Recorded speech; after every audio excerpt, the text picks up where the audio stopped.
وہاں اسٹریچر پر وہ لاش تو موجود تھی، مگر یہ کیا، چادر تو زمین پر گری ہوئی تھی۔ میرا دماغ چکرا گیا۔ مجھے اچھی طرح یاد تھا کہ میں اچھی طرح سے چادر سے اس کو ڈھانپ کر گیا تھا، پھر یہ زمین پر کیسے گر گئی؟ اس نے اپنا بڑا سا منہ کھولا اور ایک تیز چیخ کی آواز اس کے حلق سے نکلی۔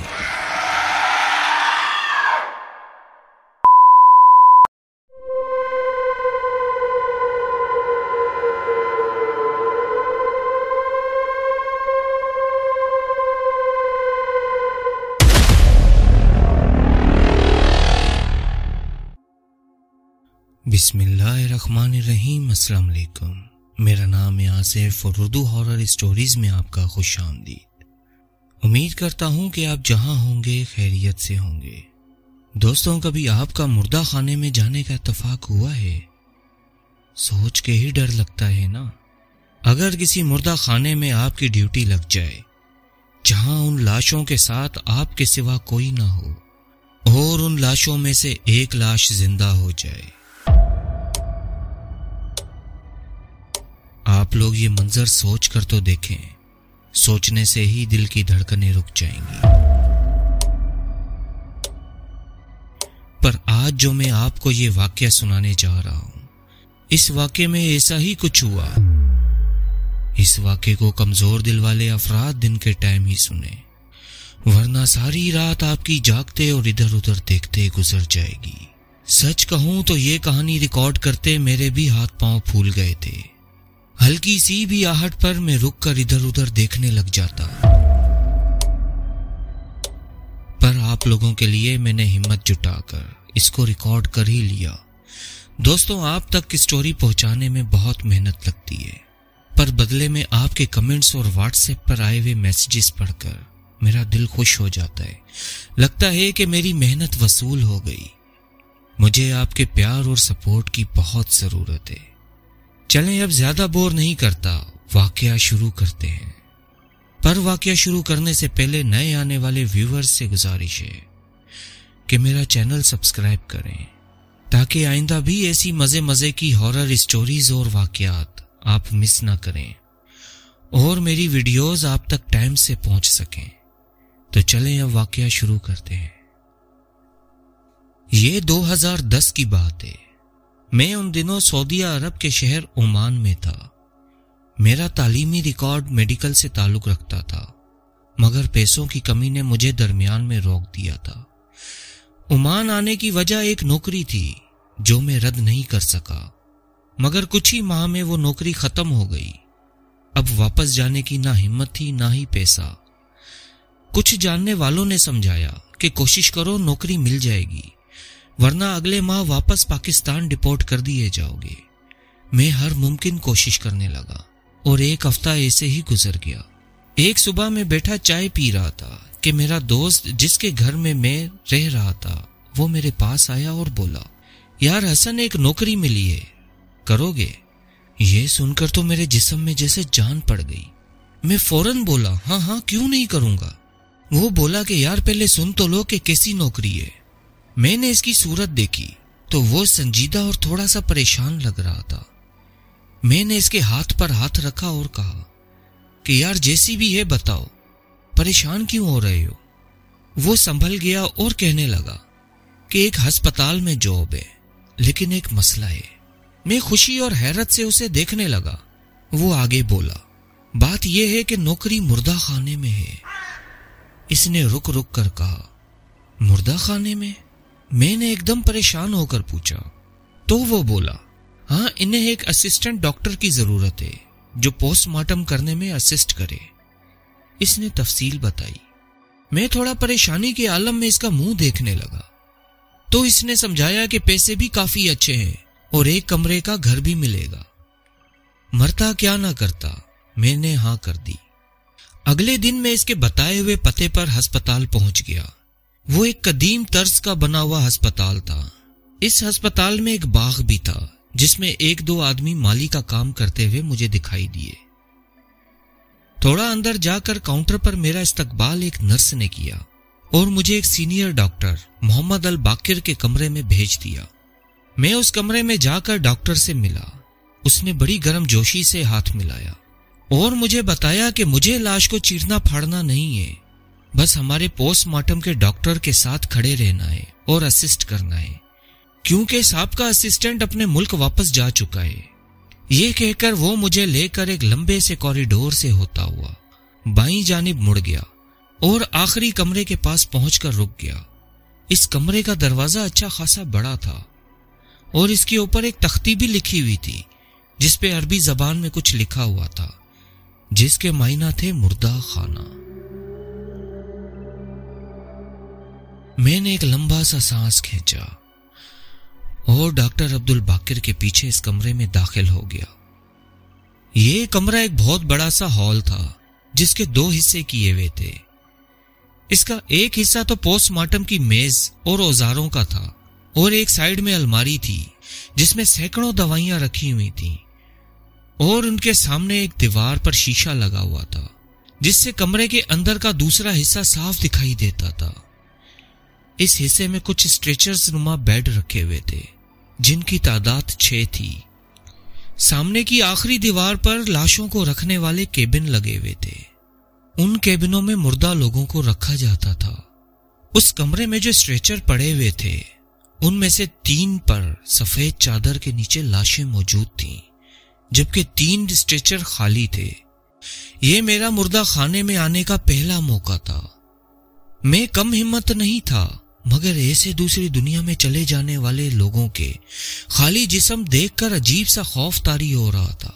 پہلے والے کمرے کی طرف کرسی میز لگی ہوئی تھی اور بائیں جانب ایک دروازہ تھا جو واش روم کا تھا۔ ہمارے اندر داخل ہونے کے 1 منٹ بعد ہی اس واش روم سے ایک ڈاکٹر صاحب تولیے سے ہاتھ پونچھتے ہوئے برآمد ہوئے۔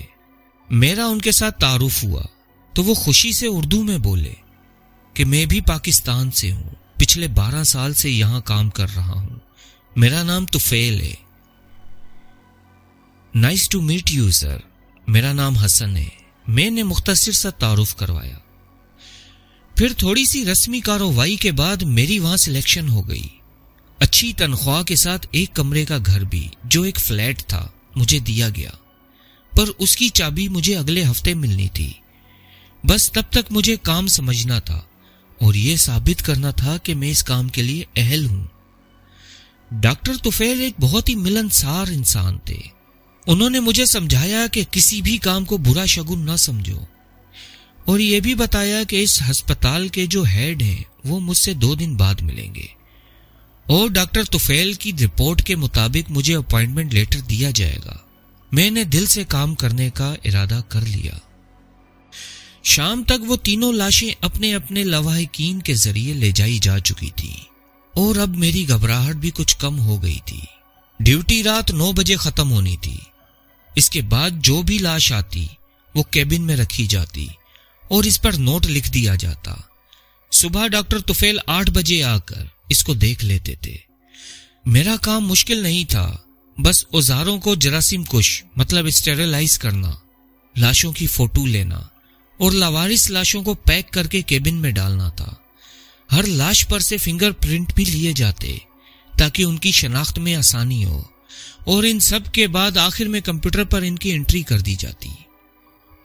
اگلے 2 دن خاموشی سے گزر گئے۔ میری نوکری پکی ہو گئی اور ڈاکٹر طفیل میرے اچھے دوست بھی بن گئے۔ ان کی فیملی پاکستان میں تھی، چھٹیوں میں وہ گھر جانے والے تھے۔ ان کے پیچھے کام میرے ذمہ آنا تھا، اور یہ بات سن کر میں پریشان ہو گیا۔ انہوں نے مجھے سمجھایا کہ وہ پچھلے 3 سال سے گھر نہیں گئے اور ابھی ان کے جانے میں 4 مہینے باقی ہیں۔ تب تک میں کافی کام سیکھ لوں گا اور یہ ذمہ داری آسانی سے اٹھا لوں گا۔ میں نہ چاہتے ہوئے بھی راضی ہو گیا، پر اس وقت میں نہیں جانتا تھا کہ آنے والے حالات میرے لیے کیا لے کر آئیں گے۔ کام کرتے کرتے مجھے 1 ماہ ہونے کو آ گیا۔ ایک دن ڈاکٹر طفیل بولے، آج ایک لاش کا پوسٹ مارٹم میں کروں تاکہ وہ دیکھ سکیں کہ مجھے کام کتنا سمجھ آیا ہے۔ میں تھوڑا گڑبڑا گیا تو وہ بولے، یار گھبراؤ مت، میں ساتھ ہوں، جہاں تم سمجھ نہ پاؤ میں سنبھال لوں گا۔ ان کے حوصلہ دینے پر میں راضی ہو گیا، مگر میری خوش قسمتی کہ اس دن کوئی لاش ہی نہیں آئی۔ میں نے شکر ادا کیا پھر وہ دن تو کیا، اگلے 3 دن تک کوئی لاش نہیں آئی، مگر نوکری تو نوکری تھی، آنا جانا وقت پہ ہوتا رہا۔ چوتھے دن جب میں صبح 7:30 بجے ہسپتال پہنچا تو مردہ خانے کے باہر پولیس والے کھڑے تھے۔ ان سے معلوم ہوا کہ ایک لاش آئی ہے، انہیں جلد سے جلد رپورٹ چاہیے۔ میں نے دوپہر تک کا وقت لیا اور ان کے جانے کے بعد دھڑکتے دل سے اندر داخل ہوا۔ مردہ خانے میں خاموشی چھائی ہوئی تھی۔ ڈاکٹر طفیل کے آنے کا ٹائم ہو چکا تھا، تمام چیزیں اپنی جگہ پر تھیں۔ ایک اسٹریچر پر چادر ڈھکے لاش لیٹی تھی۔ میں نے آہستہ سے چادر اٹھائی اور لڑکھڑا کر پیچھے ہٹا۔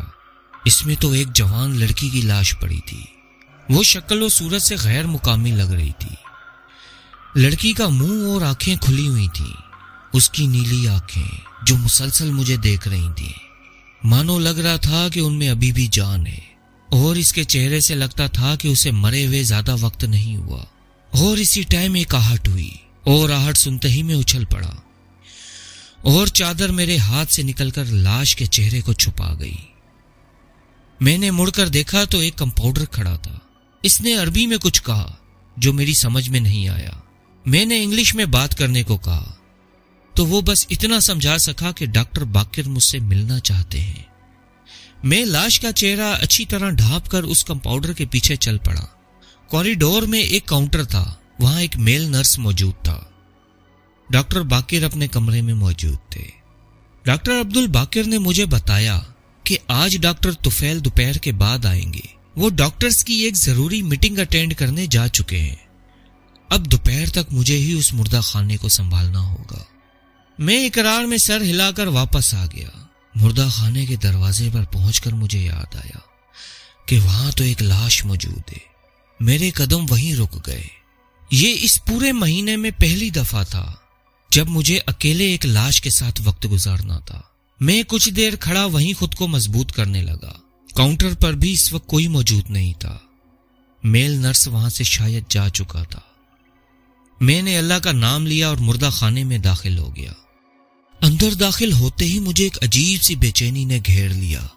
سب کچھ اپنی جگہ پر تھا، مگر کوئی تو بات تھی جو مجھے بے چین کر رہی تھی، پر میں نے اسے اپنا پہلا تجربہ سمجھ کر نظر انداز کر دیا اور سیدھا واش روم میں چلا گیا۔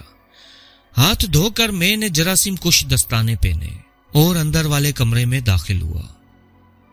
وہاں اسٹریچر پر وہ لاش تو موجود تھی، مگر یہ کیا، چادر تو زمین پر گری ہوئی تھی۔ میرا دماغ چکرا گیا۔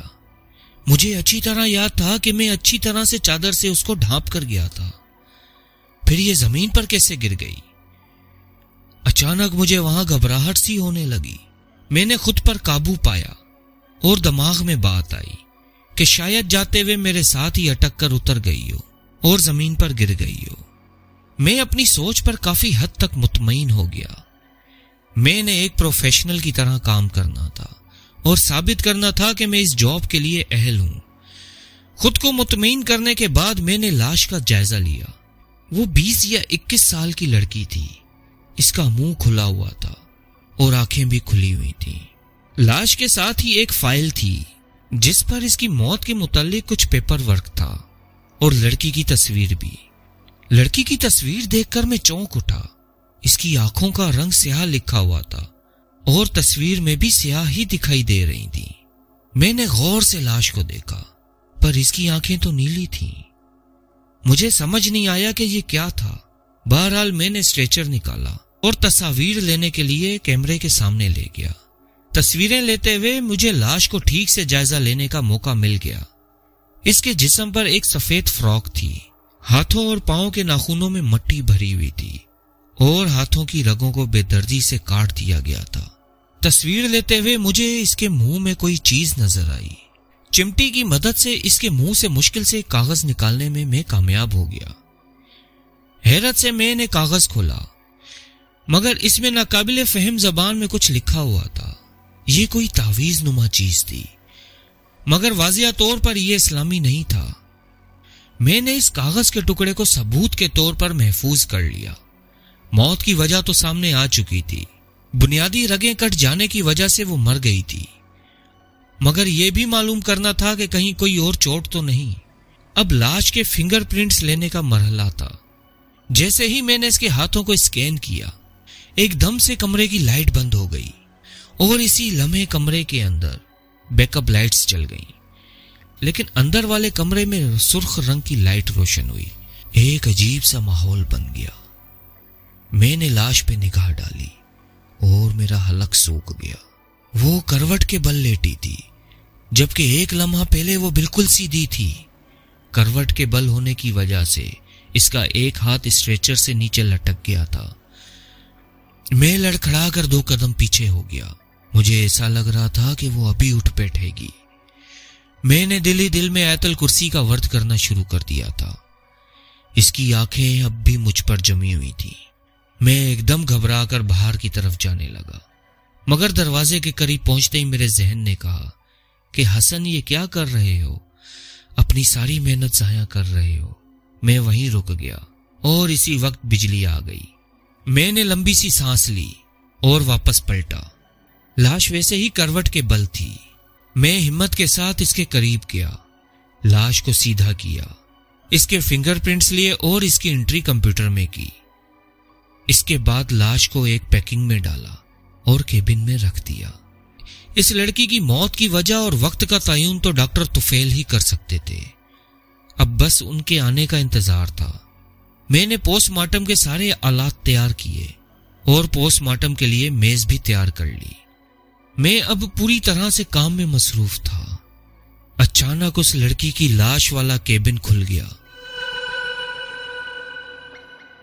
میں نے چونک کر دیکھا۔ کیبن کھلا دیکھ کر مجھے لگا کہ وہ ٹھیک سے بند نہیں ہوا تھا۔ میں اس کو بند کرنے اندر والے کمرے میں گیا۔ کیبن بند کرتے وقت میں نے نوٹ کیا کہ لاش میں کچھ گڑبڑ ہے۔ میں نے ٹرے باہر کھینچی اور پیکنگ کی زپ کھول کر دیکھا۔ لاش پھر سے کروٹ پر تھی۔ میں ایک دم پیچھے ہٹا اور اسٹریچر سے اٹک کر گر گیا، اور اسی وقت تمام کیبنوں کے دروازے خود بخود کھل گئے۔ میں بے یقینی کے عالم میں ان کو دیکھنے لگا۔ لاش کی پیکنگ میں حرکت سی ہوئی، اور مارے خوف کہ میں نے آنکھیں بند کر کے کلمہ شریف کا ورد کرنا شروع کر دیا۔ میرا دل میری گردن میں دھڑک رہا تھا۔ خاموشی کان پھاڑ رہی تھی۔ ایسا لگا جیسے کسی نے زور سے سانس لیا، وہ بھی میرے کان کے بالکل پاس۔ میں نے گھبرا کر آنکھیں کھول دی۔ اب تمام کیبنز بند تھے، صرف اس لڑکی کی لاش والا کیبن کھلا ہوا تھا۔ میں نے ہمت کی اور اٹھ کھڑا ہوا۔ کمرے میں کوئی نہ تھا۔ فل اے سی ہونے کے باوجود میرے ماتھے پہ پسینے کے قطرے ابھر آئے تھے۔ کیا تھا اس لڑکی میں؟ کون تھی وہ؟ اس کا نام بھی کہیں درج نہیں تھا۔ ابھی میں یہی سوچ رہا تھا کہ اسی وقت دروازہ کھلا اور ہاسپٹل کے ملازمین ایک اور لاش اسٹریچر پر لے کر اندر داخل ہو گئے۔ ان کے پیچھے پولیس کا ایک آفیسر بھی تھا۔ ملازمین لاش کو اندر والے کمرے میں پہنچا کر چلے گئے۔ اس لاش کے کوائف بھی ایک فائل میں درج کیے گئے تھے اور وہ فائل میں نے سنبھال لی۔ پولیس آفیسر اس لڑکی کے بارے میں جاننا چاہتا تھا۔ میں نے اس سے معذرت کرتے ہوئے کہا کہ ہمارے سینئر ڈاکٹر آج مصروف ہیں، تو فائنل رپورٹ شام تک ہی مل سکتی ہے۔ اس آفیسر سے مجھے معلوم ہوا کہ لڑکی غیر ملکی تھی اور یہاں شاید سیر کے لیے آئی ہوئی تھی۔ اس کی لاش پولیس کو عمان کے ایک قدیم قلعے کے پیچھے ملی تھی۔ لڑکی کو وہاں پھینکا گیا تھا، کب پھینکا گیا یہ معلوم کرنا تھا۔ یہ باتیں کر کے وہ پولیس آفیسر شام تک آنے کا کہہ کر چلا گیا۔ وہ قدیم قلعہ ارواح خبیثہ یعنی برے جنات کے لیے مشہور تھا۔ مجھے یہ معاملہ سیدھا نہیں لگ رہا تھا۔ میں نے اور بے چینی سے ڈاکٹر طفیل کا انتظار کرنا شروع کر دیا۔ میں نے گھڑی کی طرف دیکھا تو دوپہر کے 12 بج رہے تھے۔ اب میں دوسری لاش کی طرف متوجہ ہوا۔ وہ ایک بوڑھے شخص کی لاش تھی۔ کوئی ایکسیڈنٹ کا کیس تھا۔ اس کی تصویر اور فنگر پرنٹس کا کام مکمل کرتے مجھے مزید 2 گھنٹے لگ گئے۔ اسے کیبن میں پہنچا کر میں دوسرے کمرے میں بچھی ہوئی کرسی پر بیٹھ گیا اور وہاں موجود کمپیوٹر میں جب سرچ کیا تو واقعی وہ قلعہ مجھے بہت پراسرار لگا۔ میں انہی سب میں مگن تھا جب اچانک مجھے کسی کے رونے کی آواز آئی۔ میں نے چونک کر سر اٹھایا۔ اسی وقت دوبارہ سے لائٹ چلی گئی۔